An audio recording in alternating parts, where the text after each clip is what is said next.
Ladies and gentlemen, welcome to Mark Bell's Power Project podcast, hosted by Mark Bell, co-hosted by Nsima, Inyang, and myself, Andrew Zaragoza. This episode is recorded on June 17th, and it is with Sticman. Stick is half of the legendary rap group Dead Prez. He is a huge fitness advocate. He created what he calls Fit Hop, which of course is a combination of fitness and hip hop, therefore Fit Hop. He follows a plant-based diet and is a big advocate for living a holistic life. Stick is known for some of his controversial music. We talked about the debut album of Dead Prez, how it wasn't necessarily received very well by the masses, but it was really, really cool hearing the history of how that whole thing came to be, how him and M1 met up in college, and how they both kind of were on the same path of trying to educate the masses and really trying to get their message out to the world. We got Stick's opinions on the current events going on in the world today. So we did talk a lot about that. We talked about whether or not we should be defunding the police. We got his opinions on that, and really the conversation just kind of always kept coming back to fitness. It's really, really cool to see that he's actually in the process of opening up his own gym.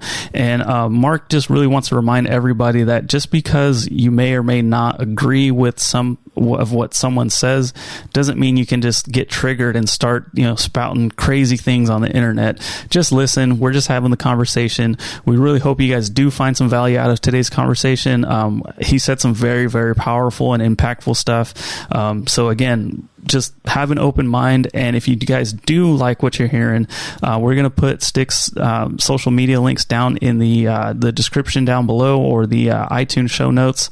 Please reach out, let them know what you guys think, and let them know that you guys heard them on our podcast, because this was it was just an honor to be able to have Stick on our podcast. I said it several times. I'm just a big fan of his. We've worked together in the past, so it was really cool that things came full circle. Before we get into the episode, I just want to remind everybody, please take advantage of markbell.com right now. They are still offering a free 30-day trial.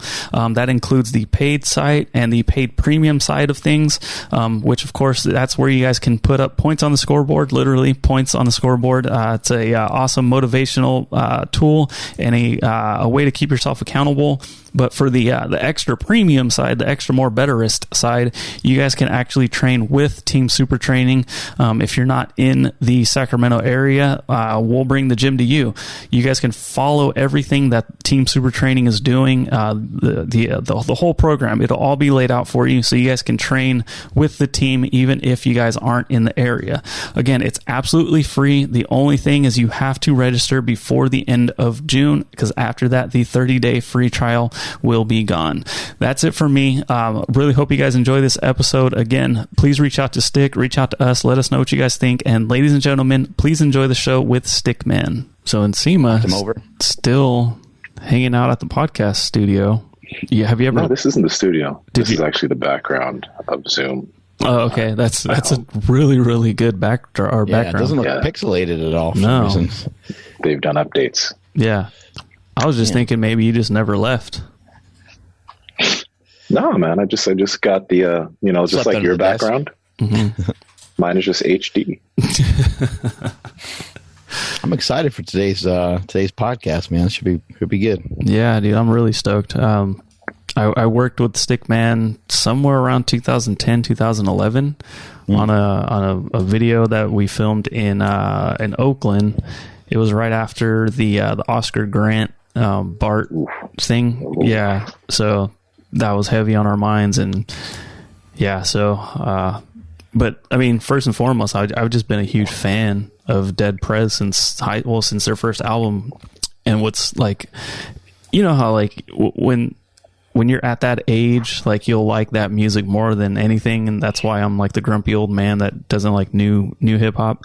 But like that was like a perfect storm, because like I didn't like school, and like they had a lot of like political like raps and stuff, and it was just like, yeah, man, like fuck school, and it was just like perfect. So that did not help my relationship with school. But when I got to meet him, talk to him about it, he's actually like such a chill dude. It's you guys are really gonna like him. Cool. Yeah, I mean, it's powerful to hear, at such a young age that he was rapping about the kind of matters that are like really front and center right now. You know, he's been rapping about them for a long time, and then you know, according to our information, he like wasn't allowed to perform at like a school function. He wasn't allowed to do his song, and so he protested, and so did a bunch of other students. And I thought that's really cool. That's powerful stuff, you know, especially if you're listening to it. If you were listening to him as a kid, kind of knowing that he was that kind of person, that's definitely very influential. Yeah. So before we get any further, this episode is sponsored by Piedmontese Beef. You guys have any steak yesterday? Had three more burgers. My wife made a chicken salad, and I knew that the chicken salad just wasn't going to cut it, so I ate 3 burgers while she was making that up, and that helped a lot. We talk a lot about how good the damn burgers are on this show. I don't know what the difference is. I don't know if it's because it's like they made the burger versus me, you know, putting the patty together. But for some reason, those taste a little better than me than just a regular ground beef. But it's probably just because I'm lazy. Yeah. Go ahead. No, same thing. Same exact thing. 2 flat irons yesterday. I don't think I can ever just eat one at this point anymore. So double the flat irons, and they were just so damn good. Yeah, I'm not sure what the deal is with the hamburger patties, but I had one with a bun for the first time, and it wasn't just any bun. It was the Hawaiian sweet roll. You know, those are great, dude. When I say it Nsima just spooged all over our podcast. Right. Dang it. Well, I'm glad I don't stand up there all the time. I'm not lying when I say, so now that was like a little bit of a cheat meal, having the bun and everything in that, but it did rival like your favorite hamburger restaurant, right? Like, but I would say even better. Like, I know it sounds like I'm, you know, blowing gas up everyone's ass or whatever they say, blowing smoke. There you go. Gassing you up. Shoving farts up your ass. Yeah. It sounds like I'm farting up everyone's ass, but dude, I was just like, I sat there staring at it, just like, I can't believe it tastes this good. It was mind boggling for sure.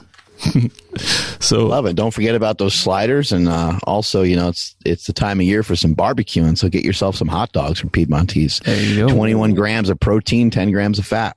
Heck yeah. For more information, please head over to Piedmontese.com. That's PIEDMONTESE.com. At checkout, enter promo code Power Project for 25% off your order, and if your order is $99 or more, you get free 2-day shipping. It's a heck of a deal, y'all. Okay, send this out. Hey, that hot dog ratio isn't bad. Like, I was thinking, if I ate 10 hot dogs, 200 grams of protein, and like 100 grams of fat, it's not bad. It's not bad. Yeah, I know. It's amazing. I love those hot dogs. And those sliders are amazing too. I don't know if like the sliders are different fat composition or something, but they're delicious too. I usually just throw them in a pan, and then I throw a bunch of cheese on top of them, and then the cheese kind of cooks in with the hamburger fat on the actual pan, and it like gets like crusted over. Ridiculous. That's good. Yeah. So you're back in Bodega Bay, Mark. Couldn't take the heat. I'm back. Yeah, just for like a day or two. Gonna hide out up here, and then we have our team party. Mm-hmm. So I just wanted to come up here for a day or two and kind of chill out. Yeah. Brought my son up here, so we're gonna go on a big old fat walk a little bit later on today. Yeah. And nice. Just kind of kick it. Got a lot of days of lifting in while I was at super training though. Trained every day and kind of brutalized myself for a little bit. So come up here and try to kick back and relax and reload and then come back down there again, kick some more ass. I did full on yoga this morning. Nice. How'd it feel? Wow. Yeah. You quickly realize that it's way harder. But I mean, I guess we all kind of understand that. I think, well, the three of us do understand that, like, okay, yeah, it looks like it's just you're moving and posing, and it's not lifting, but it's like it is hard, especially for me. Like, my core is weak, so in some of like the planking, you know, holds or whatever they're called, like I'd start shaking, and it's like, oh shit, like what's going on here? But just the way my back's been, even that was like a strain at times. I know you're not supposed to strain, but like getting up off the ground was like pretty tough. So, but I mean, it wasn't terrible. On a scale of 1 to 10, it's still low, but because of the, like inexperience that I have, and because it was difficult for me, it was kind of fun, because like I did have a hard time getting through the whole thing, without like, focus on your breathing. And it's like, I'm trying and it's not working right now. So it was cool. I'm going to stick with it and, just try to get the back strong and start feeling better again. Did you do some of that yoga with the old lady? So she already had started working, but I just asked her for like a routine or whatever, and she set me all up, and I just followed it on the TV. She's always a few steps ahead of you. Yeah, no, it's like I'll never catch up. No, I'm interested to talk to Stickman about his choice of the things that he raps about. I think is really cool. I know that he raps about multiple things, but I think rapping about fitness and I think rapping about getting into a regimen, getting into a routine, all these things I think are great. It's motivational. And I think maybe people can use some more positivity in their lives. There's plenty of people rapping about other stuff, that you can get good music from them as well. But it kind of reminds me of, I didn't listen to a ton of his stuff. I'm not really super familiar with all of his work. But over the last week I have listened to a handful of his things, and it kind of reminds me in some weird way of like a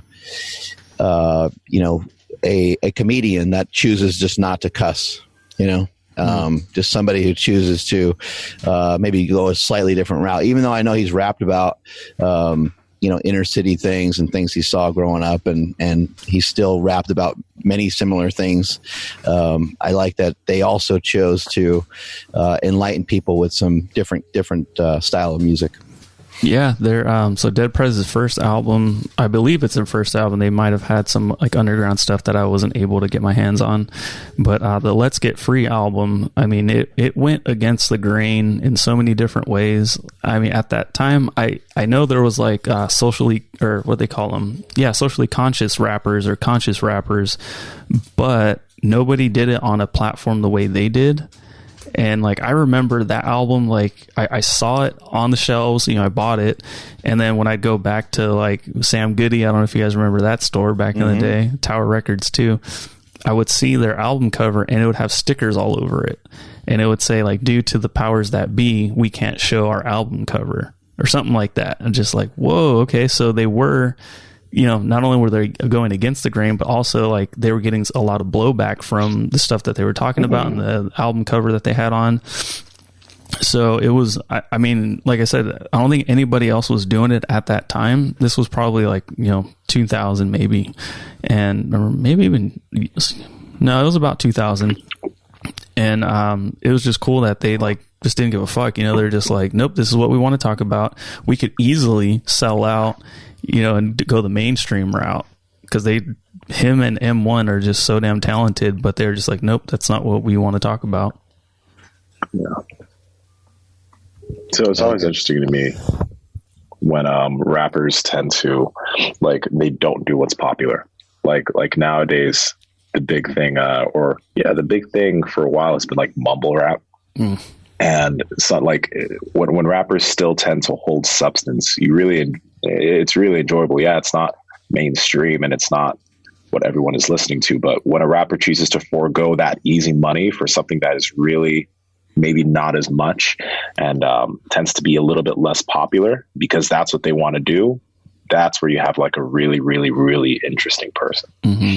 Yeah, this could be the kind of stuff that's transformative, because when you're down and out, you're more than likely not going to listen to something that like you're not going to listen to something that like either enrages you or like moves you to be like really emotional, maybe in like a positive or stronger way. You want to listen to stuff that's like you want to listen to stuff that's just deeper, stuff that's deeply rooted into something. And for each person that kind of music, that style of music will be will be quite different. But rapping about like fuck the police type stuff, like that kind of stuff, from like NWA back in the day, a huge fan. I love all that kind of music. But when you're sad and when you're like upset over something, that's not the kind of music you're probably going to put on, Mm-hmm. Mm. Here we are. There he is. Stick, what's going on, man? What's up, brothers? How are y'all? Doing well. All right. So it's Mark, and what's your name, brother? In the red? Oh, Nsima. Nsima. Okay. Yeah.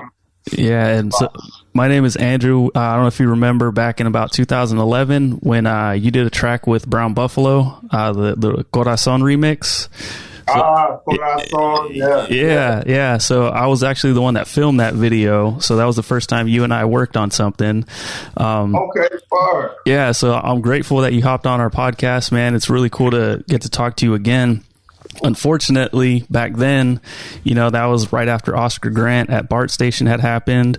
The laws in Arizona had just changed to where basically you get pulled over for being Mexican. So a lot of the stuff that we were talking about in that track, unfortunately, still going on today. Right. So that's another reason why we wanted to get you on the podcast, because you've been, kind of like a good voice for, especially like people in hip hop, but the black community itself also. A lot of people look up to you. So again, we're just really grateful that you would spend some time with us today, talk about current, situations going on with George Floyd and everything that's happening. But first and foremost, man, how are you doing? Man, I'm solid, man. I've been around this rodeo a few times, you know what I mean? And I've been using a lot of holistic practices to just keep my same fraud, you know what I mean? My composure in under the pressure. And I'm feeling grateful for that. And I'm inspired by all the uprisings. Yeah. I like what you said. I was listening to something you said maybe about 3 years ago, and you were talking about Black Lives Matter, and you were saying how it needs to matter to the community in more ways than one. It can't only matter in terms of police brutality. It has to matter in people taking care of themselves. And I can't agree with you more. I think in general, all people show a lack of the ability to really care for themselves, really take care of themselves. And it's hard sometimes to identify with somebody who continues to come to us and they say, hey man, like, I don't know how to gain control of my diet. I don't know how to do this, do that. But at the same time, maybe every weekend they're going out drinking and they're doing stuff where you're like, well, that's not productive. That's not a good way to show that you're caring for yourself. So if you can expand upon that a little bit, I like what you said about how many people die from diabetes and heart disease and things of that nature. Yeah, man. Well, I mean, wow, it's touchy, right? Because what you just said is 100% correct. Like, if our lives matter, human beings, planet, animals, black folk, white folk, whoever, then we want to be about self-care. You know what I mean? Period. Self-defense is self-care. Drinking water is self-defense, right? But in oppressed situations, right, some things that may be common sense to a community or a lifestyle that's familiar with these things may not. Certain communities don't have the same access to information, access to certain resources. And then on top of that, a lot of the cultural ways oppressed people cope is through things that are harmful, but it gives us escape in the meantime. So I totally agree with what you're saying, but out of respect to this time, you had to put it in context. It's one thing if I'm choosing to eat a greasy piece of bacon, you know what I mean, and block my own arteries versus, a police is choosing to block my artery. You know what I'm saying? That's two different things. So, but yeah, they're both important. And that's one of the reasons why we do what we do, because there is no separation between, our right for justice and freedom and pursuit of happiness and all the good stuff this land is supposed to be about, and our ability to, have self-care. A lot of times that's the only care we get, you know what I mean, is self-care anyway. So while we waiting on the government or whoever else to do it, I think it's good agency. It's good to be proactive and at least take care of what you can take care of on a daily basis. Yeah. Yeah, I like what you're saying right there, and it's important to be mindful of. Some people are trying to survive day in and day out. Some people just have they start out life in a different spot, and as we have seen time and time again with Black individuals in particular, you guys are kind of you're set back a little bit. Your every day is a little bit harder to climb forward. And when people are trying to survive, it's hard to maybe think about the gym, or maybe it's hard to think about, proper ways to eat. Maybe somebody's not even, has just never even learned a proper way to eat, because it's just not, in that particular community. But I think guys like yourself can help change that, especially with the stuff that you're rapping about and promoting holistic health. I know that you have also changed up your diet. You're on a vegan style diet. Is that right? Well, that's what I'm probably most known for, because my wife is a nutritionist, and how I kind of got on a healthy path was through going plant-based for 10 years. So, I could certainly advocate plant-based, being healthy, and tell my journey, but I don't consider myself a vegan for a lot of reasons. I'm not a one thing fits all type of thinker, right? I think that there's healthy ways that you can eat meat and have a balanced diet. There's healthy ways. There's unhealthy ways you can be plant-based and eat French fries and, soda. That's plant-based, but it's not healthy. So, and I also realized that we eat different diets as things change in our life. We don't, a grown man don't eat the same thing as a baby, right? An elder woman might not eat the same thing as Michael Jordan. You know what I mean? It depends on who you are, your activity, even your cultural DNA matters. A lot of Black and brown folks are lactose intolerant. A lot of European descent people, it doesn't bother them. You know what I mean? So to advocate one diet is not where I come from.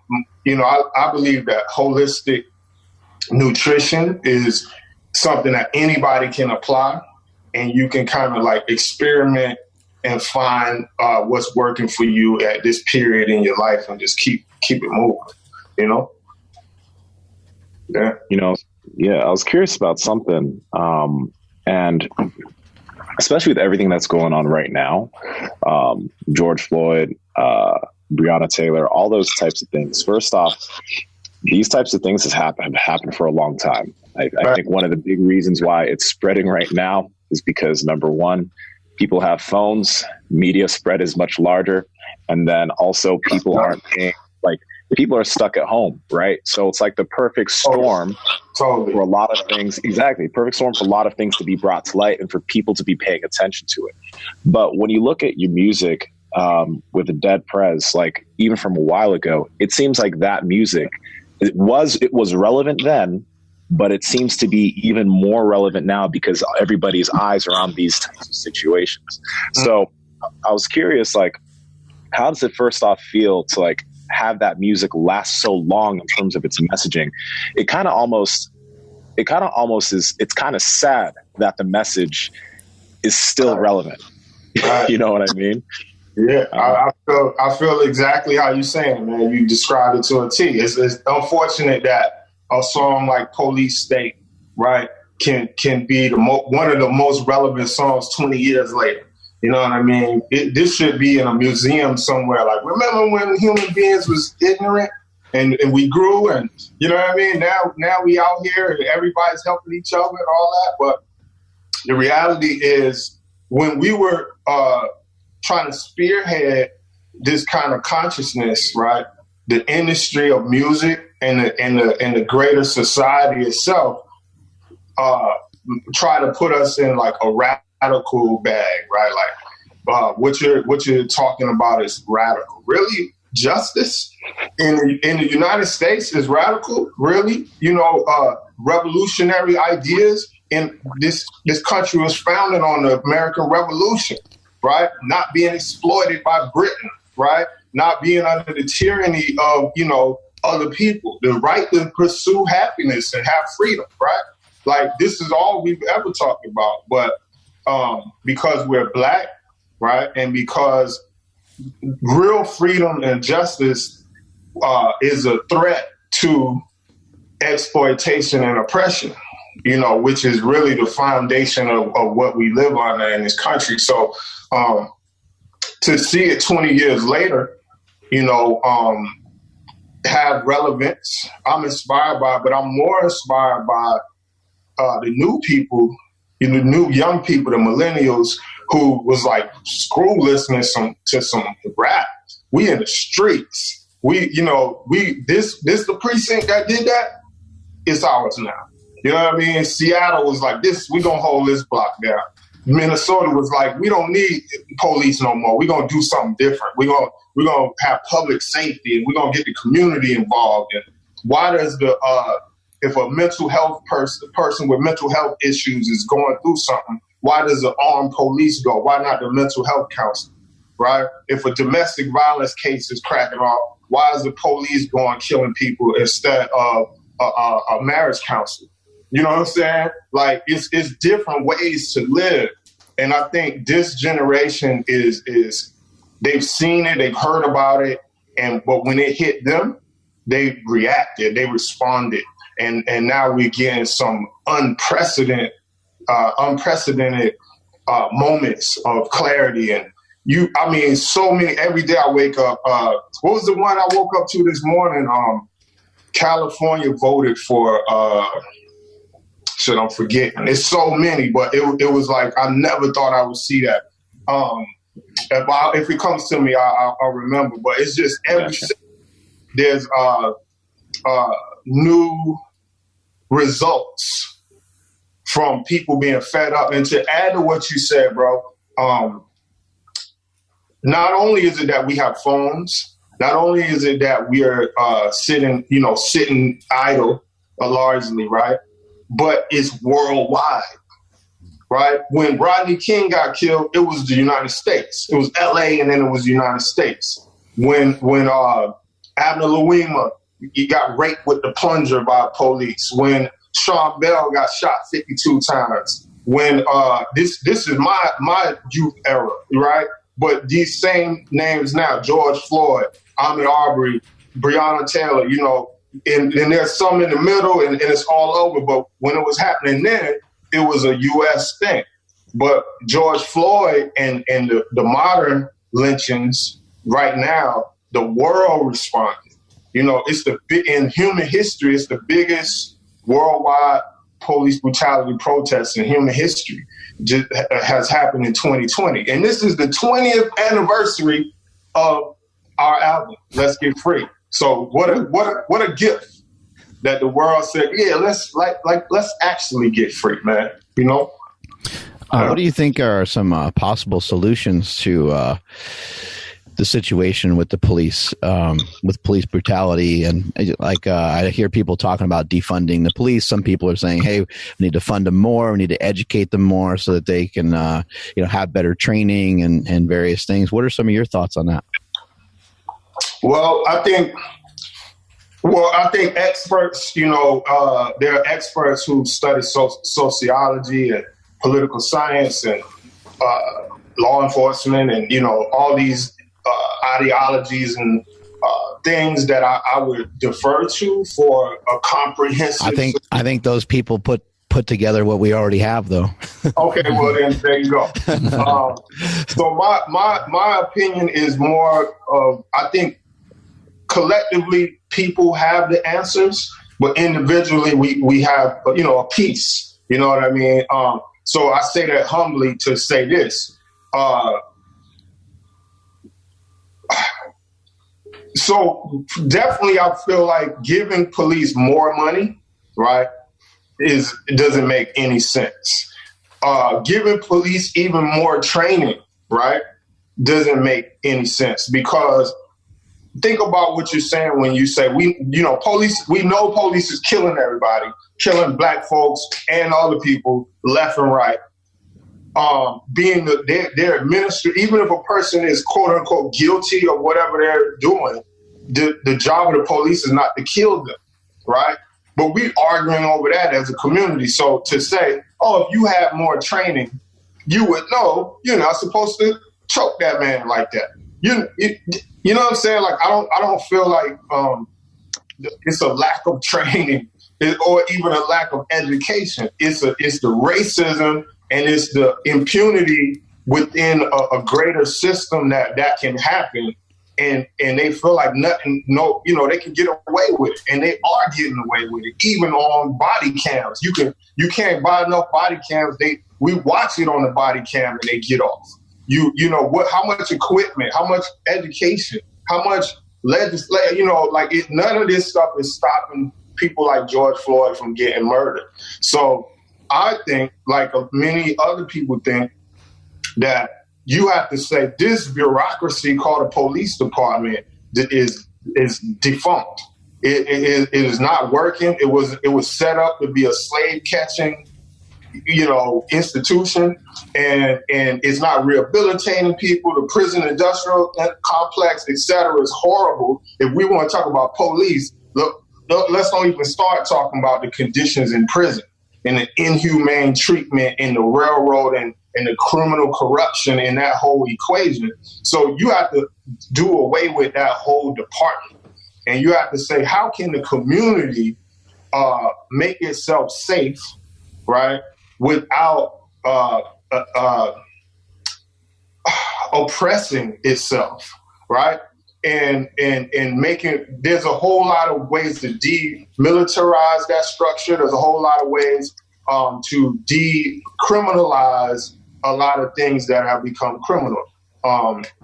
So I think the smarter people in our collective room are starting to think along that lines, and even the more maverick city councilmen and even certain governors in certain places are trying to say, look, we're going to move this money from the police and we're going to put it towards preventative things and more care-minded things. So I think that's a start, and we'll see. We'll see where it goes. Yeah. When did you discover that you might have a voice to speak out on some of these topics? When you're in you're pursuing goals of being a rap artist, and looking around, there was gangster rap, which Nsima has a really good take on. But then, like, when Let's Get Free came out, right? Like, the mainstream rap sounded nothing like Dead Prez. So what was it that made you guys go that route versus the mainstream route? So way before Dead Prez, professional group or whatnot, picture me, right? I'm in ninth grade in Wakulla County, right? This is 30 miles south of Tallahassee, Florida, the capital of Florida. I'm going to this high school. You get off the bus, and the sidewalk that you go into the school makes an X like this, and it's carved as a Confederate flag, right? This is how we get to school every day. You walk across the Confederate flag, right? And this is the type of mentality surrounding my high school, right? So just so happens I have been rapping. I've been a fan of Big Daddy Kane and all the original, I'm battling, I'm beating everybody in the country, right? I'm the one. But I ain't talking about nothing significant, nothing of substance. I'm just talking about how nice I am on the mic. And this teacher named Miss Green, who had a natural hairstyle, the only lady I knew besides in my family and aunts and stuff that had a natural hairstyle, she stopped me in the hall one day and she said, "You always rapping, man. But what do you be talking about?" And I was like, she don't know nothing about rapping. She ain't gonna understand it. What we doing this hip hop, right? And long story short, she gave me an opportunity. She said, do you know this is the first year in the history of this school that there will be a Black History Assembly, right? A moment to acknowledge Black history. And I was like, what's Black history? Right? This how I was on it. So she's like, see, y'all don't know nothing. Boom, let me get you something.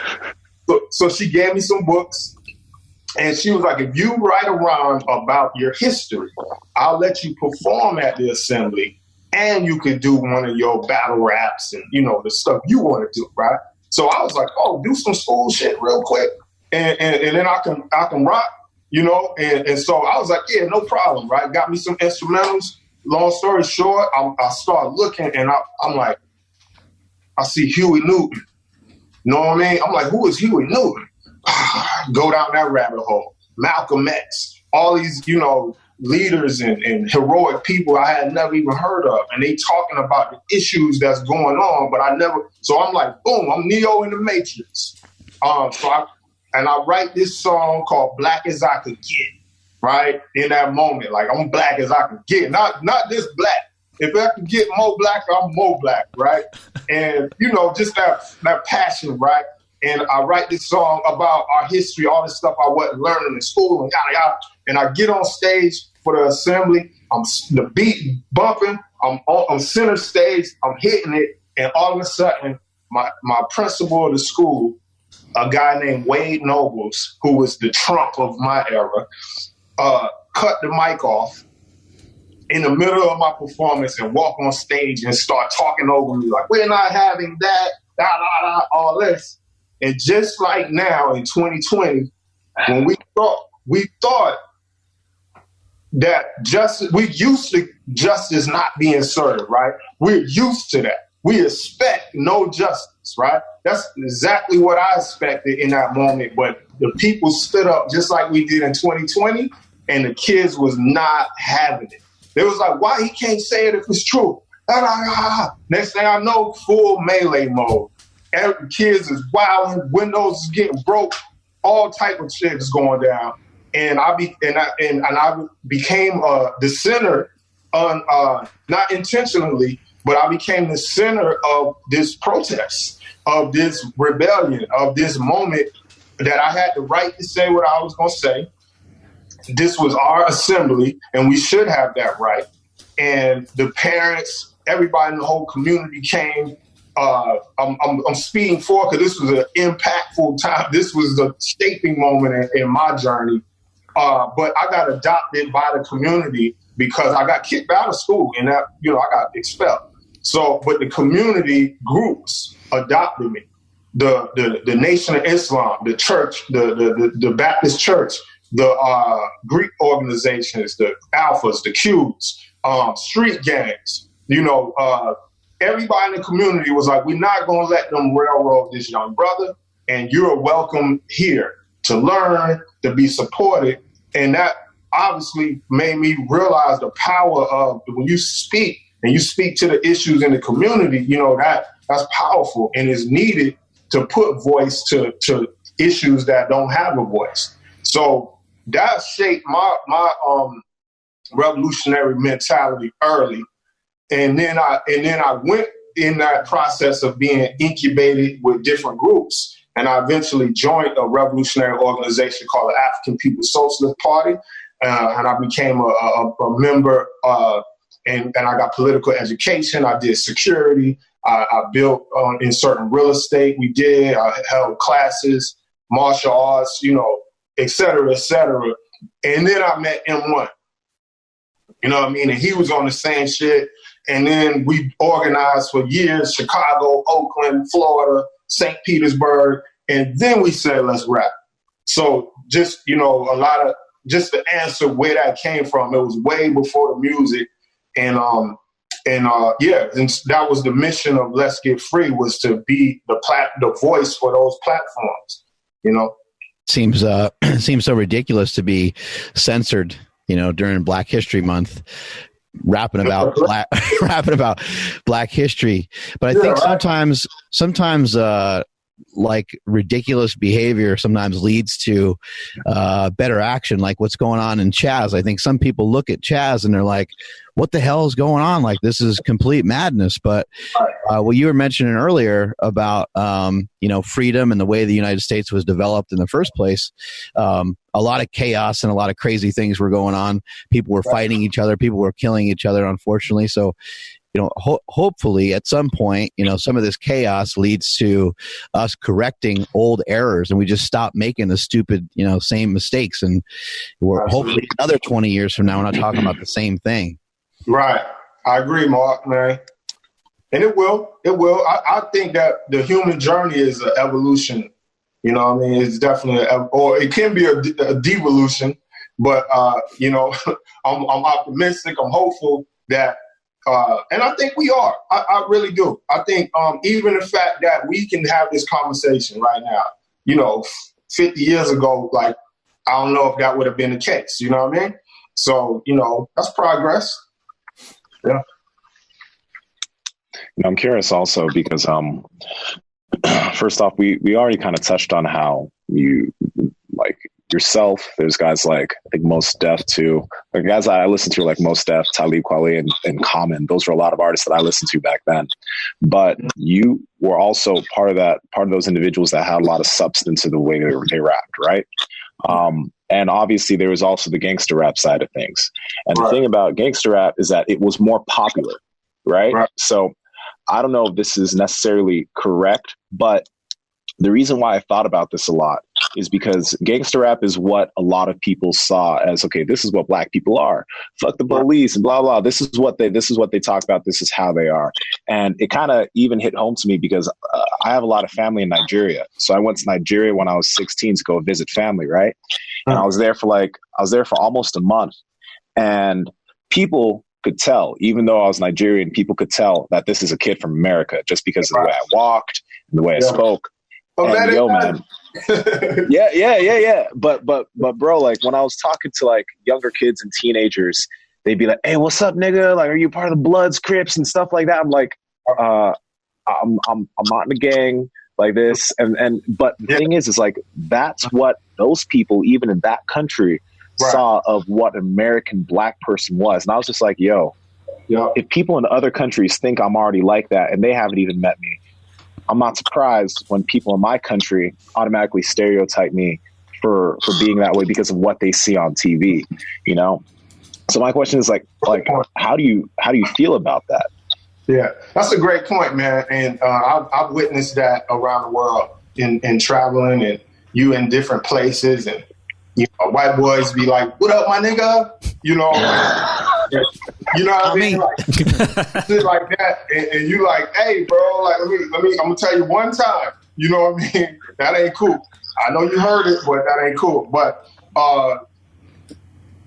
yeah, it is. I totally agree that fits into a general perception of what the black community is. But I also understand gangster rap and its validity as an art form, you know what I mean? And where it comes from and why, NWA chose to say, fuck the police, because where we are at, right? But it also is connected to the conditions. Those, NWA, had Express Yourself.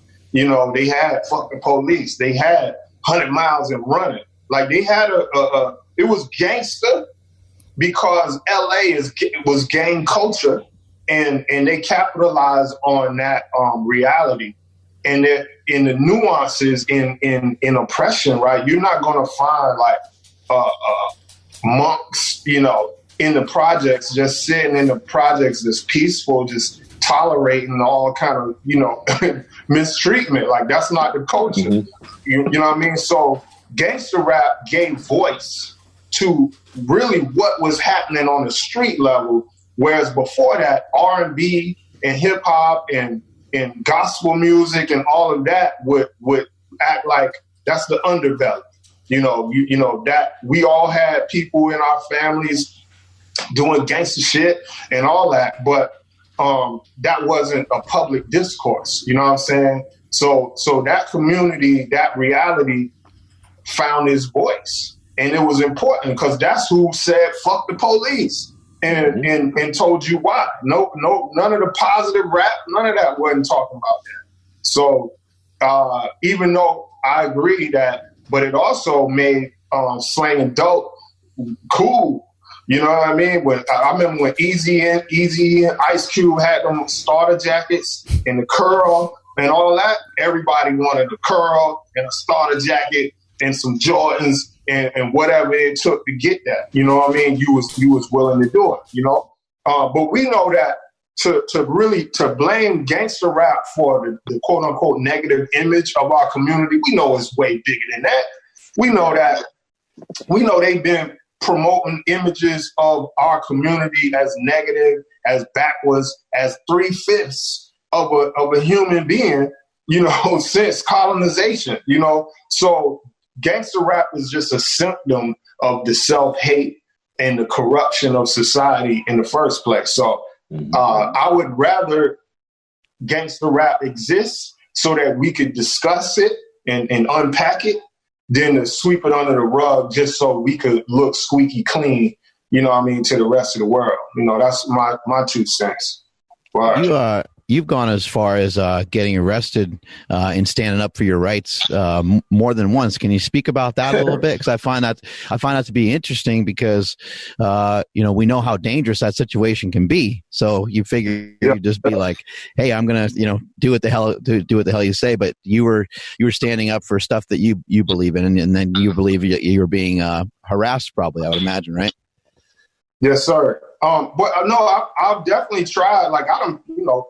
Just growing up black, just being outside, you're gonna get handcuffed, you're gonna get stopped, frisked, intimidated, questioned, just being black.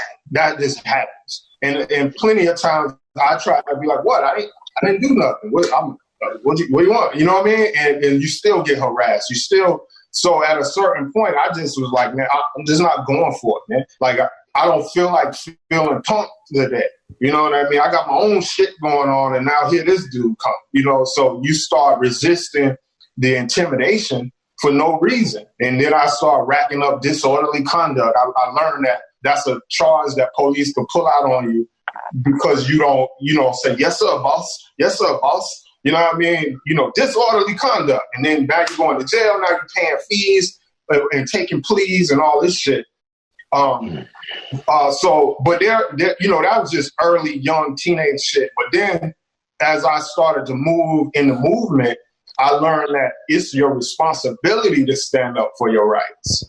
Like to survive, like you got to make noise. You got to get eyeballs on you. You got to make sure people are paying attention anytime you're in the presence of police, because like you said, anything can happen. And in several situations, like one in particular, it's been many, but one, we were in Brooklyn, New York, down the street from my spot, Dean Street, Crown Heights, Brooklyn, New York, black community. And we were in front of one of my friends, his building. You know, we were standing on the stoops and we were going to do a photo shoot. We had all the homies came out, and you know, he lives here. We're going to do the shoot on our block, on our thing, and we just standing there getting ready to get assembled to take some photos. Okay, police see this gathering, the beat cops, the ones just walking the block, and they see us and they like, hey, what y'all doing? So we got protocol. Any interaction with y'all could end up in death or jail. So I ain't got nothing to say to you at all. Have a nice day. I asked you what y'all doing. We're taking care of our business and we're in the middle of it and you're interrupting it. Thank you. All right? Let me see some ID. I don't need to show you any ID. I'm in the middle of my work and you're interrupting it.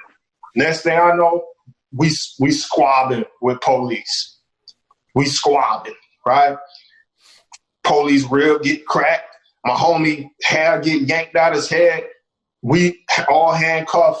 We in a box. And we was like, yo, how did that happen? Like, you know, now we sitting downtown and we being processed and we going through all this shit. And the Malcolm X grassroots attorneys, that are comrades of ours, was like, yo, whatever y'all need, we put a case together, and we end up suing the New York Police Department for $50,000, which we started. We bought all our music equipment with that. We gave some money to the MXG movement, and then the rest we bought our music equipment, and we started a mixtape series called "Turn Off the Radio." So you started to defund the police a long time ago. Yep, and the police paid for that. So anytime you hear "Turn Off the Radio," volume 1, 2, 3, 4, 1, 2, 3, and 4, the police paid for that. So thank you very much. So can you explain what I guess I'll just say RBG stands for? Yeah, so RBG is an acronym that is very flexible, right? So it's the simplest origin of it is Marcus Garvey created the African Liberation Flag, and the colors red, black, and green. Red for the blood, black for the community, and green for the land and prosperity, right? And so we, that was since the 1920s, right? But in our era, there was not no big connection to Marcus Garvey. You know what I mean? People ain't know who that was. So we reimagined that and said, how can we make that more appealing to where we from and how we do? So we put the red, black, and green. We put the bandana on the red and the bandana on the black and the bandana on the green. And we said, this is RBG. This is revolutionary but gangster. This is, reading about Garvey. This is rice, beans, and greens. We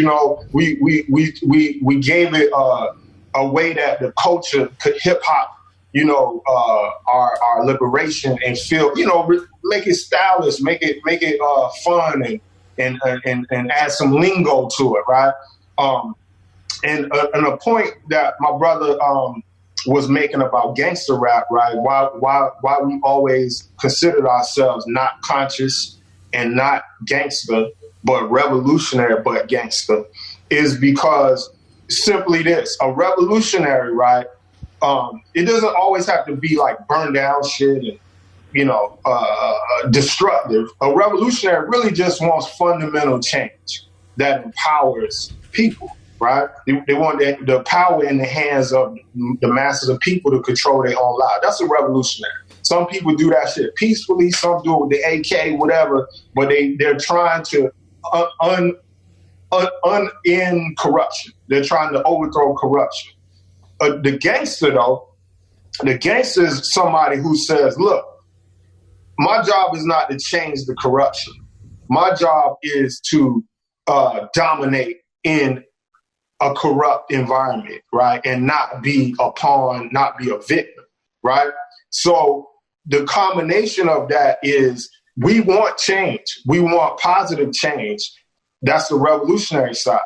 But we recognize we live in a gangster system. We live in a gangster world that operates off gang law and gang tactics. The police, the military, the corporations, all this shit is gang shit.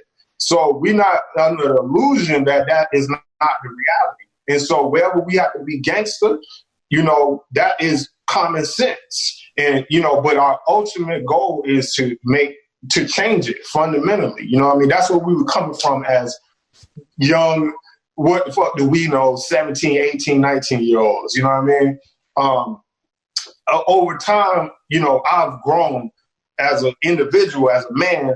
I'm a father of 2 sons. I'm a husband, 27 years this year. You know what I'm saying? My health has transformed. My holistic practices. I do yoga. I'm a long distance running coach. I meditate every day. Whoa. Yeah, you know what I mean? So my mentality of that rage and that outrage has shifted, and I recognize that that stress and rage will consume you. I recognize that's what was fueling me to drink alcohol and to try to be high every second, and all the arguments and the just negative energy that come with being frustrated, right? And I learned holistic practices. So, and I had to say, all right, now it's time for RBG to expand. So RBG became reaching bigger goals, right? It became refine, build, and grow. You know what I mean? And so it's a evolution in progress. You know what I mean? You can't have revolution without evolution. So, you know, RBG means a lot of things. And you got people who feel like RBG is, you know, their way they see it. You know what I mean? And I try to embody it, you know, as I grow to be true and authentic to my reality. Yeah. Yeah. It sounds like working out and fitness has helped you to maybe just think about your outrage a little bit more and then make better decisions about like what to do about these situations. Is that right? Yes, sir. 100%. Because studying things like, I'm not a religious person or whatever, but things like Buddhism and things like Taoism have been really helpful to You ever listen to Alan Watts? You ever listen to that guy, Alan Watts? Yeah. I dig that kind of stuff myself. Yeah, man. You know, it's like the Tao Te Ching and just the philosophy of nature and how it works within our minds and spirit and body versus you 17, another person that got murdered, your pop's on crack, your brother's on crack, and you start learning about the Black Panther Party, and you start learning about Nation of Islam and read Malcolm X, and the white man is the devil, and, you know, that's a whole nother perspective, you know what I mean, that can be empowering, right, to a point, but then you have to manage that emotional atmosphere, right? And a lot of the political isms don't really address the human mind, the human suffering, the human development. It's all focused on political systems and external institutions. And I felt like that was only half the equation for me. I felt like it left me feeling like, but how am I going to make my relationship work? Right? How am I, you know what I mean? Like, how am I going to be a whole person? Right? You know, I'm just a ticking time bomb, just ready to, you know, explode on something. And now that's not healthy. It's hard to be a father like that. It's hard to, you know what I mean? So, Taoism, Buddhism, and just different, internal practices from Qigong, all these different things, man, just made me realize there was more to solving this equation, you know, than one dogmatic political idea. You know what I mean? And I also had real-time experience seeing the difference between the ideal and the application of certain things. So people will have the best political speech and yada yada and whatever, but how are you treating the members? How are you interacting as a human being with people and taking care of people when they make certain sacrifices? I start seeing that it's the same thing. Corruption is, I don't care if you all the way right or you all the way left or you somewhere, whatever, the human condition, if there's corruption possible, it'll happen. You know what I mean? Like people, because we don't do the self-work, we don't do the inner work that makes us show up in a way that can manage those kind of impulses, right? And so the long story short, not to beat it in the head, for me, meditation, just a simple shit, meditation, a dedicated fitness practice, and my diet having a more high vibrational quality to it, that helped me break out of that toxic trance. It doesn't mean I don't believe we don't need revolution, that we don't need justice, that we don't need change, but the way I would go about it, right, is a lot more, I would hope wise. I would hope, you know, a lot more wise and a lot more holistic minded, as opposed to in your face, fuck that, and not being able to listen and hear the other sides in the equation. Yeah, I think a lot of times we're really charged by our feelings, and we're only living in the experience. We're only living in that particular way that we're feeling is making us gravitate towards acting a certain way, being a certain way, and having some more self-awareness can really help. I mean, you ever heard someone say, "Hey, man, you're really pissed off. Go smash a heavy bag." And you smash a heavy bag and you feel a little bit better and you feel a little bit more logical, and somebody could actually now have a conversation with you about what you were upset about, and you can kind of work your way through it. Facts, man. In every level. You know what I mean? Imagine how a child, if a father don't find that grace, right? Don't find that space, right? How is the child gonna come up under that father? You know what I mean? Bitter, hostile, you name it. You know what I mean? Whatever vices I would have, they gonna see that, feel like that's normal, that's how you deal with life, etc. So then I'm taking the systemic oppression that I'm feeling, and then I'm passing it down through my habits and actions, right? So one of the things that really inspired me is that I can break that cycle, right? Like I can't change the whole shit, but me personally, I can be as the best guy I can be for my wife, for my sons. I can do that. You know, I can definitely do that. I can work on me. I can get my shit in order and really be the best person I could be for them. And to me, that's striking at the man. You know what I mean? That's getting back at this shit, because it seems like it's set up to make our shit dysfunctional. So if I can find harmony and function and excel based on me controlling myself, then I'm winning. Even if the whole equation is not solved, we still making progress. So that's what drives me every day to hit the miles when I wake up, and to hit that bag when I need to, and lift that iron, which I don't do much of, but when I go get it when I feel like I need it, you know. That was very impactful, man. I think that's going to be something that everybody's going to be able to start implementing right away. So thank you so much for sharing that.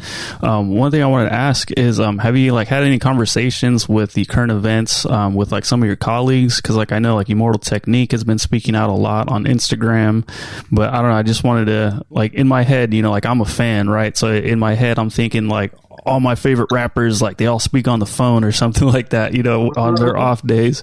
So have you talked to anybody else and gotten their thoughts? Yeah, man. Actually, I just did the Roots. They have a podcast, and me and Tariq Black Thought from the Roots, we just chopped it up for an hour. Another buddy of mine from a Maven band named The Medicine for the People, Nako Bear. We just did a live talk, and I've been talking to different homies of mine, but this ain't let's have a new conversation of this new thing that's going on. We've been talking about this shit for years, man. More than I've been talking, I've been intentionally silent. I've been intentionally listening. I've been in the woods, man. I've been in the forest. In the water, meditating, and just allowing myself to space away from the chaos. I'm about proactive, because I know if I'm not proactive and take care, stay in that equanimity, you know what I mean, I'm gonna get triggered. You know what I mean? And right now is not that time to just be a loose cannon out there.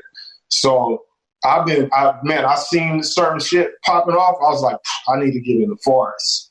You know what I mean? And I that's been really helping me stay grounded.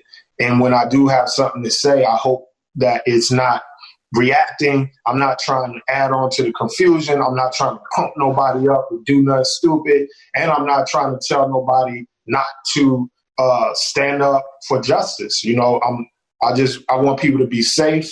And I want justice to be realized. You know what I mean? So we share kind of what you just said very often on this podcast when we talk about nutrition. We ask people, hey, what triggers you? What triggers you? What's a food that's a slippery slope for you? You're just like, oh, I'm just gonna have a couple potato chips, and the next thing you know, you're way off your plan. And I think the same thing. People need to consider what they ingest from Instagram, social media. They need to say, hey, when they get that feeling, they need to recognize that and say, okay, this shit is triggering me. I need to take myself out of the situation. You're going to make a stupid post, or you're going to say something that's you want to think about how can it be helpful? Like what are you putting out there? How can it be helpful? And maybe if you took your time to think about it a little bit more, maybe you can come back with something that would be helpful. Yep. Exactly, man. I've been part of the confusion too, Like when I listen to my old records, it's not like everything. I'll be seeing these memes. There's a meme going around that says, Dad Prez was right about everything, right? And I get it. You know what I mean? I get what they're saying, but I don't agree with it. Dad Prez was not right about everything, and we're not today right and wasn't ever. We had a right to say what we're saying and to speak, from that space. That is your right, but it doesn't mean I'm right about everything. And there are plenty of things I would approach different. You know what I mean? With hindsight being 20/20. So it's good to be silent and quiet sometime and reflect and listen and try to get to the heart of the matter instead of just creating noise around yourself so you can feel important, in trending moments. Like, that's not my intention. I just want to be helpful or be quiet. Tell us a little bit about your workouts. How'd you get into fitness in the first place? So the big thing was, like I said, I'm in the streets. I'm in the struggle. Mad blunts, alcohol, Wendy's, Burger King, Chinese takeout, all that good stuff. Mega stress.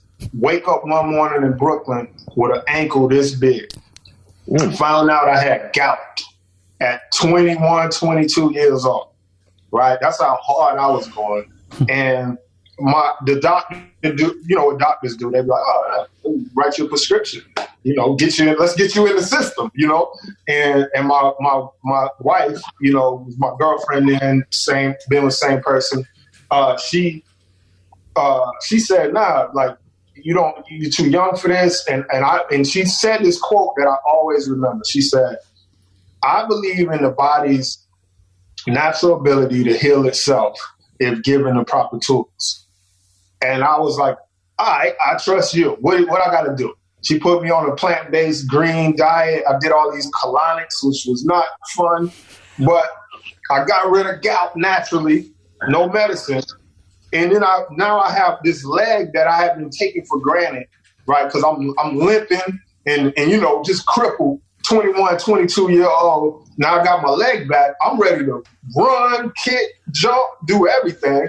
And just so happened there was a Kung Fu school in Crown Heights on Fulton in Nostrum. And I was like, oh, this is right on the block.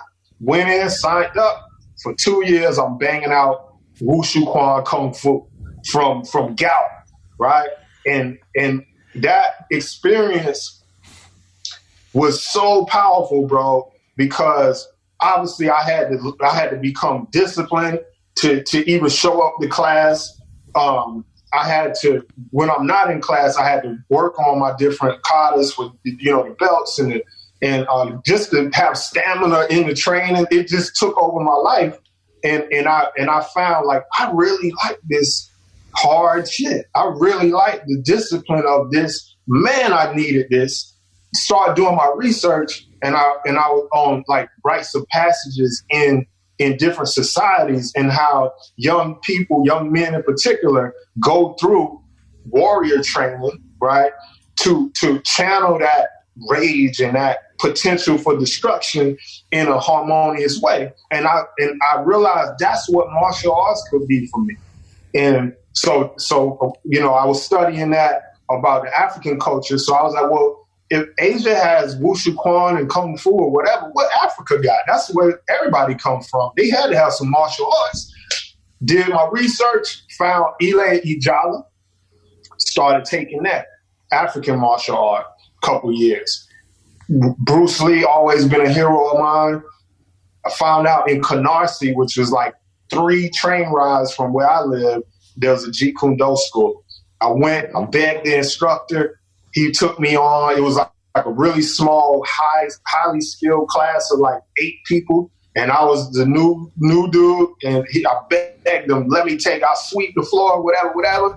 He let me take the class. And then Jeet Kune Do became my core martial art, philosophically and practically speaking. And I've been, I practiced with Sifu Ralph Mitchell for a couple years, and then I moved to Atlanta. But I kept the principles of all those artists. From in Atlanta, I went into Atlanta Art of Boxing with my son, banged out on boxing. And in boxing, you got to do a lot of running.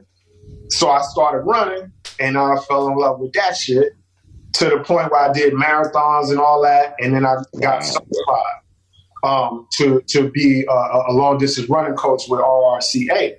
Then I got into an old thing that I used to do in the sticks, which was archery. And I just, I got me a little bow, started messing around. And then a buddy of mine was an archery teacher. So I went through his training and became a level 2 archery instructor. And I just keep adding on physical challenges as a therapy, to keep me focused and do something with all this energy I got. And I stepped into you guys' world a little bit with the iron because I've always been an ectomorph. I've always been, I'm plant-based and all that stuff. So trying to gain weight and all that wasn't my thing. And I did an experiment with my wife as the nutritionist and my strength coach, Scott Shetler, who was a vegan powerlifter. And he put me a program together for the training. She put the nutrition together. I was the guinea pig. And I gained 20 pounds, plant-based, no supplements, whole foods with all of my allergies. And I kept running 10 miles every other day with 3 days of lifting in between. And I gained 20 pounds in 2.5 months, right? And that became this book right here. I don't know if it's backwards, but it's called Eat Plants, Lift Iron. And so that was me doing an experiment on if I add weightlifting to my regimen, would I still be able to pack on some weight and finally get a little muscle? And I did. That was a couple years ago, though, so the muscle's gone now. I love that. I love that story. I love so much of it came from you working on yourself within, and I think that that's a great place. I wish more people would start there. I know a lot of people, they feel upset that they're heavy or overweight and they want to make some changes. But I think if you work on changing yourself internally, the external kind of comes along with it as a reward for the hard work. Yeah, I'm so grateful, bro. Like, I wake up every day. I don't care what's going on in the world. I'm grateful. I was telling my wife the other day, I really realized that I am rich, right? I really have realized that. And what I mean by that is I'm rich in the essence of everything I've ever wanted. I have it, right? I've been with my wife 27 years. I got 2 sons. Right. We got a house, transportation, I'm an entrepreneur. Right. I say what I want to say in what I do. I create for the benefit of my community. You know what I mean? And, we can be richer in degree, but if fundamental things are missing, then we're going to feel that gap. We're going to feel impoverished in certain areas. Right. But when you have your whole wheel of life, so to speak, is at least there's something in each bucket. You rich, and I hold on to that, man. I'm grateful. I can literally enjoy the breeze. A lot of people can feel the breeze, but not even realize the breeze is blowing. You know what I'm saying? I get excited on a sunny day when I walk in the woods. I'm rich, man. So I just really feel thankful, grateful, fulfilled, even though there's plenty of work to do. And I know all of that comes through these practices, and it helps you realize the richness in the subtle things, like you said, the internal space. And then everything outside of you is just a plus. It's a degree. It's a bonus. You know what I mean? What do you think the key is to holding it all together for 27 years and also having 2 children? Andrew is a rookie in this whole game, and Nsima is still in the bush league still. So maybe you could fill us in with some good advice. I've been married myself for almost 20 years. Salute. Yeah, man. It really is the 2 people involved, man. It's an equation, you know what I mean? Like for me and my wife, it's a genuine friendship. Like, you know, like she's really my friend, and we're just best friends. Like when we first met, we just clicked in a certain way. It was just a blessing. And we've had every issue you can imagine, you know, you get on my nerves, this, that, you know, we've been through and go through, you know, normal shit in a relationship, but fundamentally we're best friends. And through even betrayal and me doing sucker shit, infidelity, you know what I mean? She saw and believed that I had more potential than I was living up to. And at a certain point, I actually got humble enough to realize what I have and to actually be a man about my word and my responsibilities, you know what I mean? And she hung in there until I caught up to her maturity, you feel me? And that's us in particular. So for, you know, other people, the dynamic may be different. But for me, is if you grow, if you continue to grow, and your spouse continues to grow, and you have respect for each other, like, know what I mean? It's going to work out. You know? Yeah. So we got to get you down to Super Training Gym. That's our gym. It's the strongest gym in the West. It's the biggest free gym in the world. It's absolutely free to everybody to come out. But we do, we listen to the workout, especially the Back on My Regimen. That's like my I wake up every day listening to that. You know, it gets me focused back on what I need to be focused on, as far as, you know, back on my weight gain, back on my discipline. I love that because I've been an ectomorph, you know, well, obviously my whole life too. And I was looking for it, but it got packed up. But I actually bought your book back in the day because I was lost. I didn't really know what diet I wanted to pursue, because I just, you know, there's so much information out there. So I'm like, let me see what Stick's up to. But you got the workout 2. Do you have any new music coming out soon? Yeah, well, I just dropped Workout 2 February. So damn, okay. right when the pandemic hit, Workout 2 dropped. So, you know, that's my latest project, man. I'm working on some things with my brand, RBG Fit Club, some books, and actually a gym space in Atlanta, but it's kind of a radical approach to a gym. The latest music I put out was Workout 2. And I did this partnership with Lululemon. I work with them from time to time on different creative things.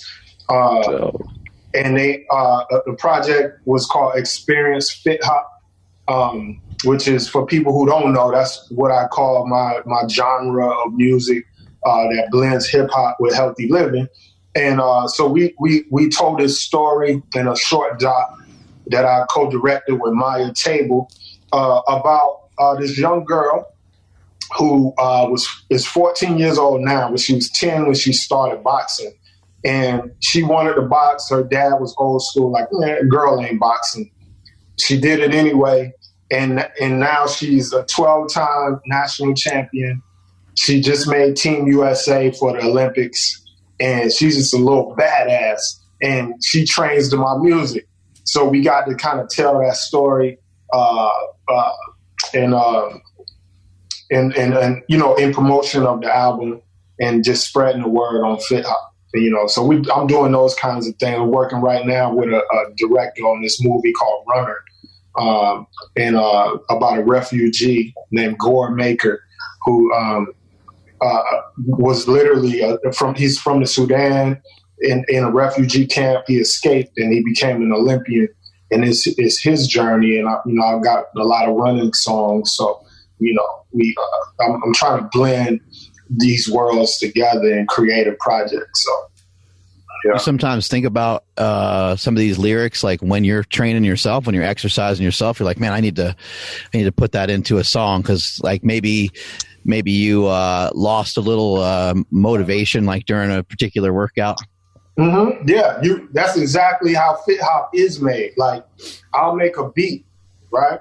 And then I'll be like, all right, the beat is ready. I've arranged, because first, you just chopping, you playing around with sounds, you're getting a feeling of emotion.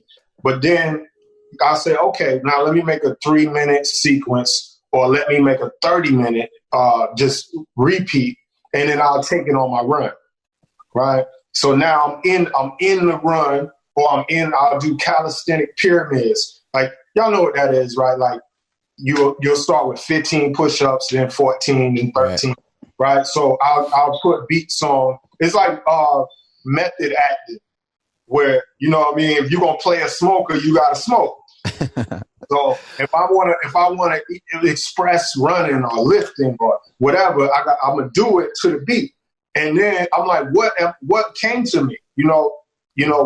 Like the song Back on My Regiment was, my mind is infinite. Like my trainer Scott used to tell me this is what lifts. You know what I mean? Like if you be like, oh, this shit's too heavy, you ain't in the right frame of mind. So definitely all the lyrics come from, I try to put myself where I can get insights. I believe it's writing music and fitness. All these things are spiritual. All these things are there's a certain part of it that we don't control. You know what I mean? I'm not the rapper that'll say, "Oh, yo, I'm nice. Let me add it." I'm more like, I have to put myself in a space that's open, that welcomes that creative thing to happen, and I have to make sure I write that shit down. You know what I mean?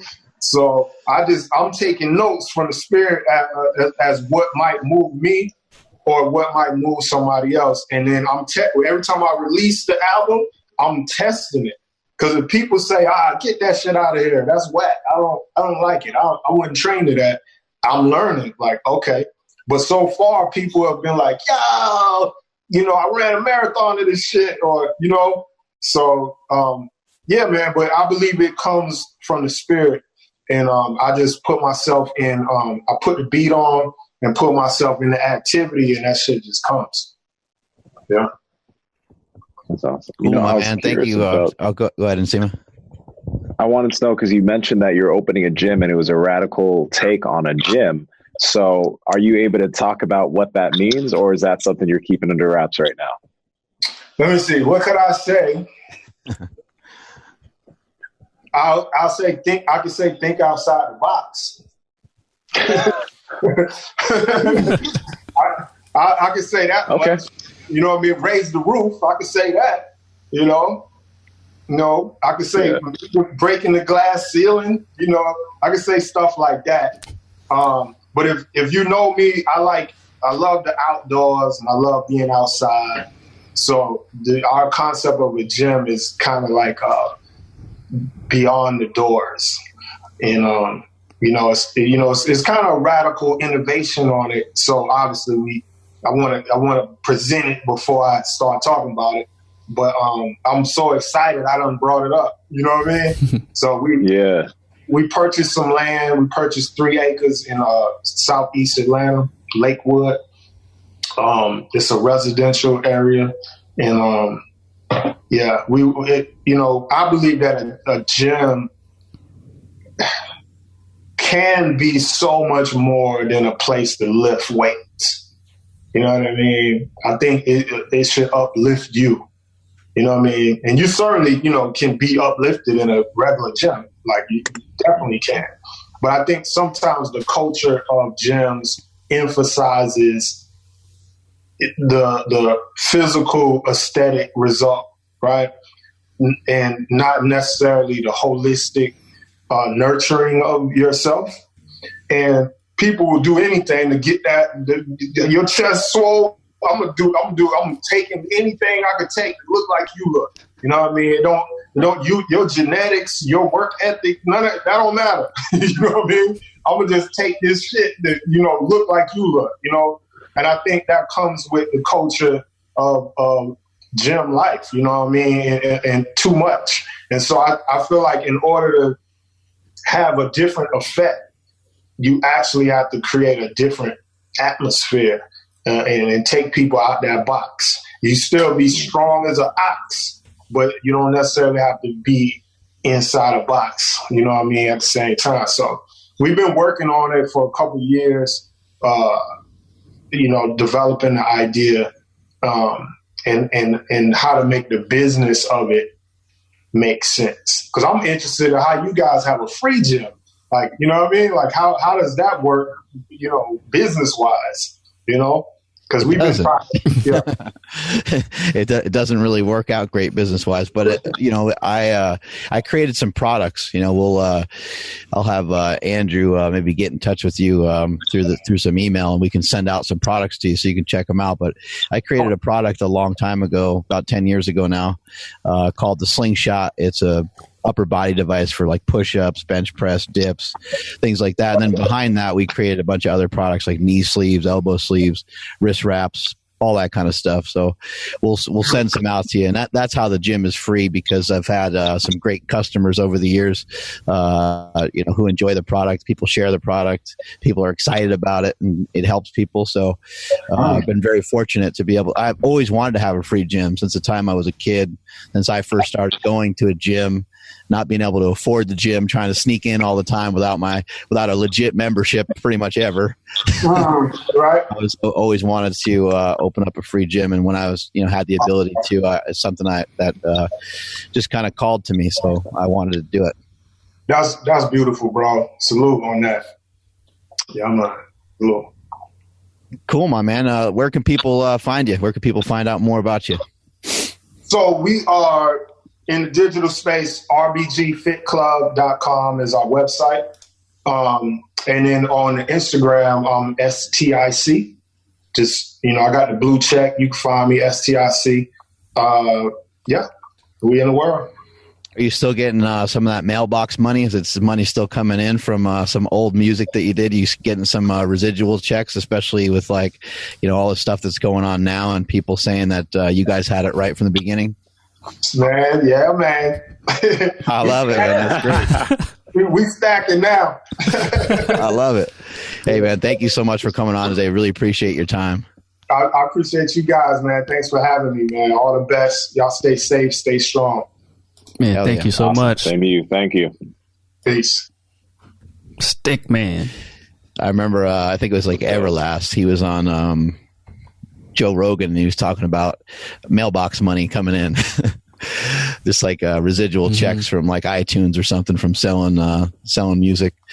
That's got to be pretty cool. Like like we've been talking about, he made music 20 years ago. That's still has a lot of relevance today. So I'm sure there's a lot of people that are, a lot of people are just researching stuff in general, about race and racism and how to deal with it better and stuff. So I'd imagine, people are probably checking out his music. Yeah, he has a lot of powerful stuff. But man, just such a cool dude. And I think he said some really impactful things on this podcast. So I'm glad that we finally made this happen. Initially, I think it was back when we first started having a bunch of people from the carnivore community. And I was like, man, we don't have any good representation of a plant-based, athlete. And I just know like looking at some of the videos, like he was like, damn dude, like Stick is jacked, like we should probably reach out. And he and his wife have a podcast, and of course she's the nutritionist, so we try to reach out to see if like hey man, are you going on tour and you're gonna be in SAC, like let's make this happen. And then of course everything with like COVID and all, it just didn't work out. So to get them this way, it was really cool, but it'd be cool to have them in the gym to get in a solid workout. Yeah, people that are listening to this, I know like we're not always going to all agree. Even the three of us aren't going to agree on stuff. And sometimes when you have a guest on, maybe there's some things that someone says, but all we're trying to do is give people a voice, let people talk. All the stuff that he said today is his opinion. And I think that, and all the stuff I say, and all the stuff Nsima says and Andrew says, it's just opinion. And we're just trying to let out some of our thoughts about, some of the things that are going on in today's world, whether it be COVID, whether it be a particular nutrition idea, or whether it be talking about race. I think this is important, and like people are like, oh, it's virtue signaling or whatever they want to say. But I personally don't believe that there's anything wrong with highlighting a problem that's been around for a long time. And actually, so what if someone wants to call it virtue signaling? I think it's okay to say, hey, this has been a problem for a long time. Let's put this like front and center. Let's talk about it more, get people to, I think a lot of times it's hard to have good perspective, from somebody else, from another ethnicity. They might say something repeatedly. I mean, we repeatedly have heard the same thing from the black community for a long time. And for whatever reason, it just maybe people were hearing it, but they weren't truly listening, and no one really was making any steps towards anything different. And so, when we have a guest on the show and they maybe talk about how they're in favor of defunding the police, I don't think there's any reason for you to get triggered about that. I think it's just something to think about. Maybe he does have a good point. Maybe we don't have good solutions at the moment, and maybe bringing up something, maybe bringing up, hey, like maybe we bring in the military versus maybe we don't have any police at all. I think it's good to think about both of those things. What would it look like? Do we want people, if somebody goes through a stop sign, do we want that person to go right to jail, because they went through the stop sign? Do we want the person to be prosecuted at all? Do we want the person, can think about it. Like, let's think about it, because maybe now is a good time to discuss, a reform of what we once had, in the past. Especially like with what he was saying from defunding the police, I want to say, I don't necessarily think that that's the answer. But, you got to understand, when people talk about that idea, like Mark said, it's a good idea to try to envision what that would be like, and maybe try to understand why people are thinking that. CNN posted some audio from a former police chief that was talking about how when his precinct had to hit quotas, former police chief, how they would purposefully try to aim for young black men because they'd be easier to pull over, and they'd be easier to help them hit their quota of tickets or arrests that they needed to get. And this how is like, there a quota, and why is there a quota? Why is there a quota? Now you see, like you can't. A lot of people try to just say, well, look at the statistics. Statistically, this doesn't make sense. Well, statistics don't actually always reflect what may be actually going on. Some statistics may be wrong. Just like when you see individuals falsifying police reports, but then you see what actually happens, you got to imagine that some of that probably does happen in the system too. So it's just like, again, I think yesterday, Jocko was on Rogan, and there's this snippet that he has that is a very informative piece of content where he talks about giving the police actually more money, but he goes about it in a way that I've never heard anybody actually talk about as far as reasoning with facts. For example, police only get 2 to 4 hours of it's like a sensitivity training potentially a year, whereas Jocko in the military, like they have to have 18 months of training before they went on 6 months of deployment.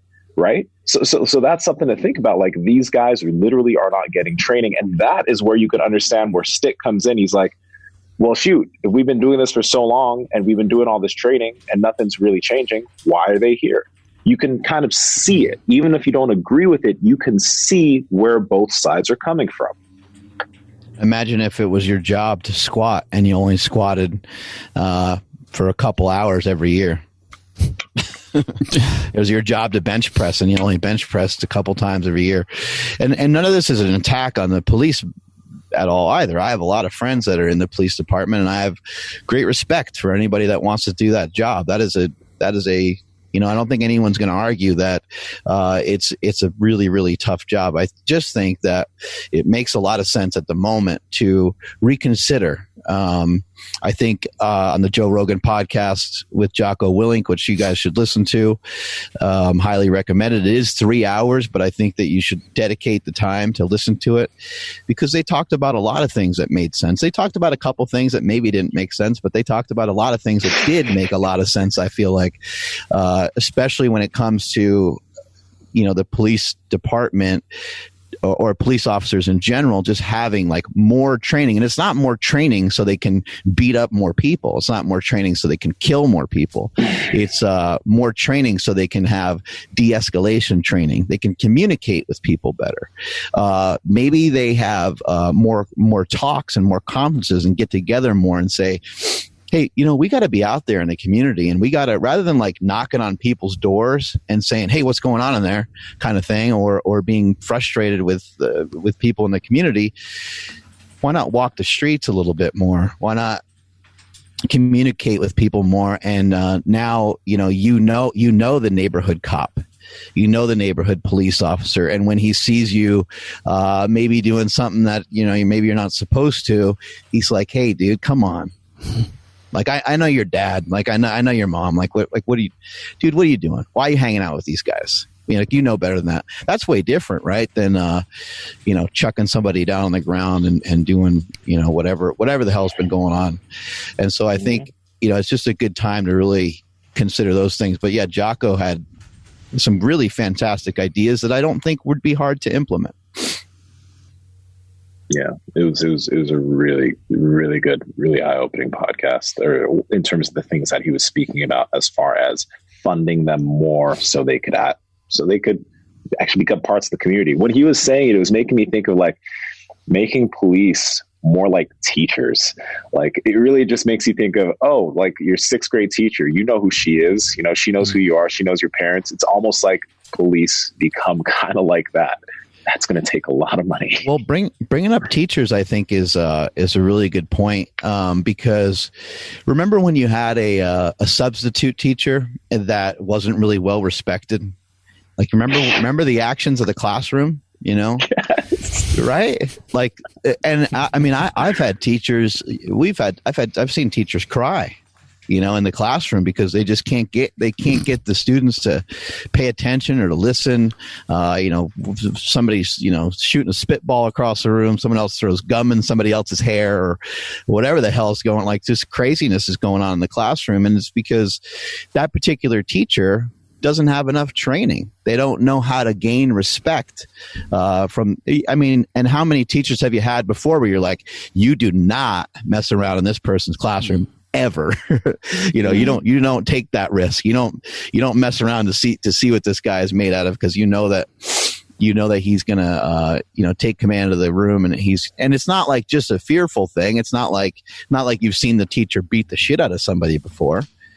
It's just that they command a certain respect. And most often those people either had a background in sports, or those people had a background in like military, or they have some other type of training, or they had a good physical presence. Maybe they work out, and you're like, I remember having teachers that lifted, and they were kind of strong, and that was a thing as a kid. And we all looked up to it. We weren't going to mess around in that person's classroom and stuff like that. So,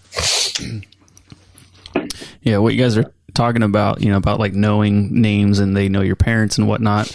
Everybody listening can relate to having that one teacher or that one, I don't know, even security guard, whoever it was at your school, that when you started to get in trouble, you can go to that person and be like, hey, can you talk to Mr. So-and-so of like why I was late, or like why this happened, or, like you had an in that can refer you or that can stand up for you.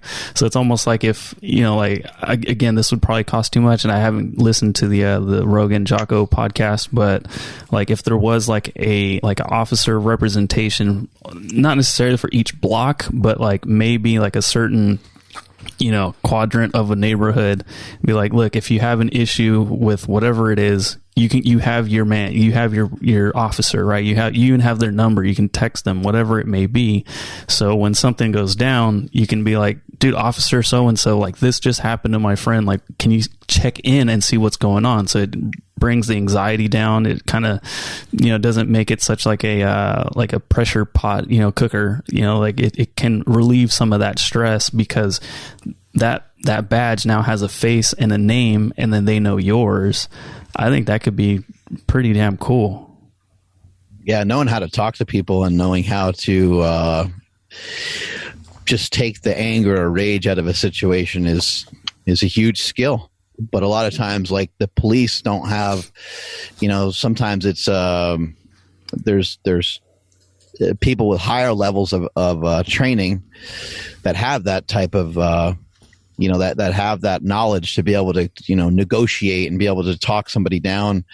And not every police department has, a lot of people that have had that training to be able to assist.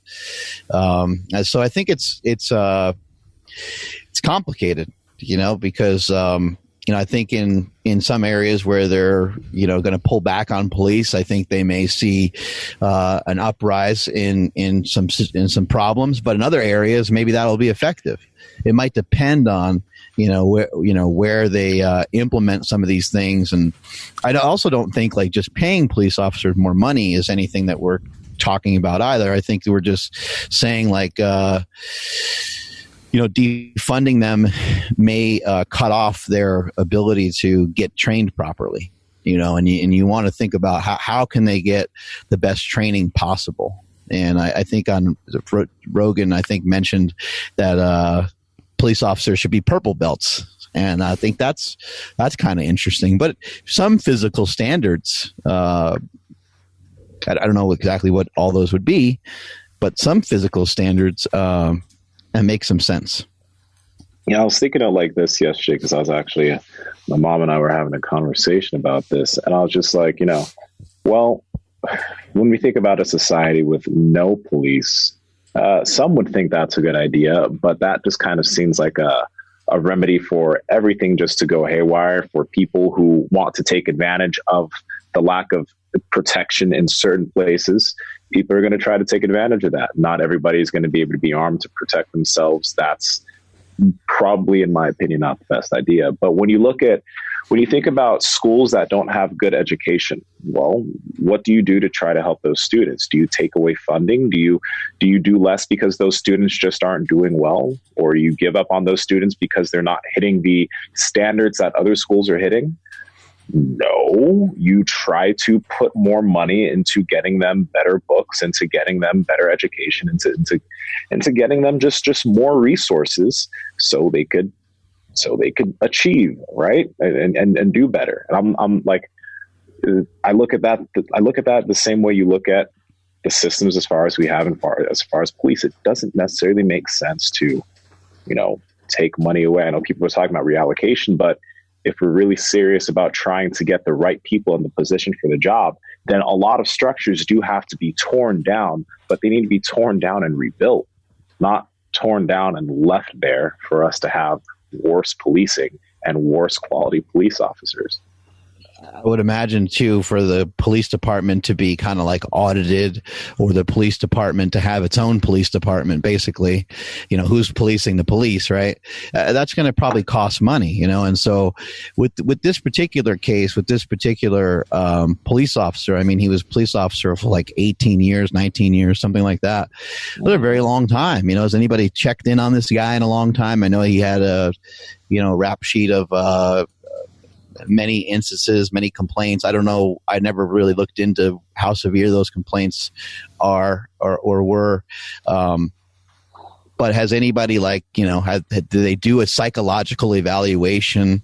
Do they check up on, his last 5 arrests or something like that? I mean, some of the stuff I've heard is that, he had some pretty severe complaints against him. And so just kind of want like can you have some strikes against you and then they reevaluate your position? These are all things that I don't think are that hard to get answers to. you know, and I'm not a police officer. I've never considered that job, but anyone who has done that job for a long time, or people that have been in law enforcement, they should be able to figure it out fairly quickly, I think. Mm-hmm.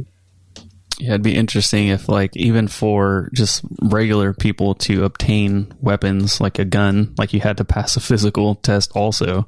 Because I was just thinking, you know, I know somebody, he's responsible, but he's smaller than me. And, you know, with all this that's happening, I'm just like, shit, man, should that guy be able to have a gun? Like, I don't know if that would be his first or second thing to reach for. If he was bigger, maybe he wouldn't need to.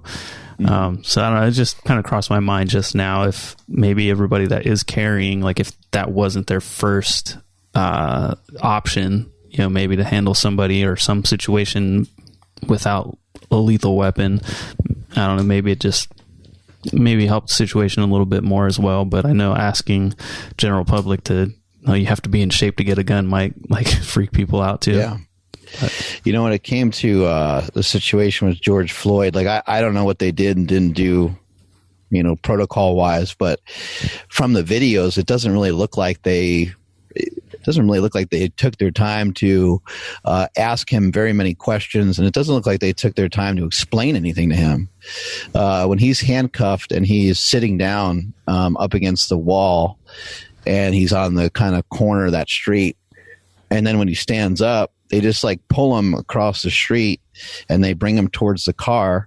But you can see that he's like, you can tell that he's kind of pleading his case. He's like asking questions, and I don't see their mouths moving at all. And again, I don't know what happened and what didn't happen. But just imagine if there was a lot more communication going on. I mean, none of this stuff would have happened. You know, if they said, hey, you know, you're under arrest, here's why. It doesn't appear on the video. It doesn't appear like they, again, you know, I don't know for sure. But just going into a situation and just using like brute force, you know, seems like the worst thing to do. And it's got to be tough to be a police officer because you deal with so many different things. They're stretched so thin. They're called for so many different things. I mean, they're stopping people for traffic violations, and they're also going to domestic violence disputes. They're also answering calls because because a homeless person's acting crazy and yelling and screaming. You know, they might have to, you know, answer a call because like some kid threw a rock at a car or something stupid. You know, I mean, it's just like the variation of different things that they have to show up to. And imagine, you know, they show up to a situation and they've been to many situations that are shitty throughout the day. I think something again that Jocko brought up was like, yep, I'm about to go have a bunch of bad interactions with humans today. Like that's what police officers do. Like the entire day, you know, they're not really called for anything good. I can't think of anything that they're called for. Yeah. Right? I mean, I'm going to call the police on you. You hear people say it all the time. Like sometimes a neighbor say, you keep that music up too loud. Who are they going to call? They're going to call the cops, which is kind of weird. It's kind of a weird system. Why would you, you know, it doesn't seem like it seems like it's severe, you know, call law enforcement because somebody's music is loud. But I don't know who else you would call. I don't have a solution to that. But it does bring up a lot of interesting questions. They're also just maybe stretched too thin on stuff. Mm-hmm. Yeah, like I think you mentioned it. Like you said, you know a lot of people, you know, that have been former officers, and it's just like they have a very bleak outlook on society as a whole. Like they have a very low outlook on humanity because all of their interactions are having to do with something negative all day long. And you think about how that weighs down on an individual. They're not typically checked up on. They're not able to just take breaks when they actually feel that stress. They just keep dealing with it day in and day out. A lot of them are going to take stupid actions. They're gonna act emotionally in certain situations. They're gonna act angry in certain situations, and they're going to do very horrible things because of the way that some of them view people. It's tough. Well put. Take us on out of here, Andrew. Thank you, everybody, for checking out today's episode. Huge shout out to Stickman for hanging out with us today. That was really cool. Thank you, Piedmontese, for sponsoring this episode. For more information on them, please check the podcast show notes and the YouTube and Facebook description down below. Please make sure you're following the podcast at Mark Bell's Power Project on Instagram, at MB Power Project on Twitter. We're also on LinkedIn and Facebook. My Instagram is at I am Andrew Z. If you want to talk to Nsima, how could they do so? I'm Nsima Inyang on Instagram and YouTube, and Nsima Inyang on TikTok and Twitter. Mark? I'm at Mark Smelly Bell. Strength is never weakness. Weakness never strength. Catch y'all later.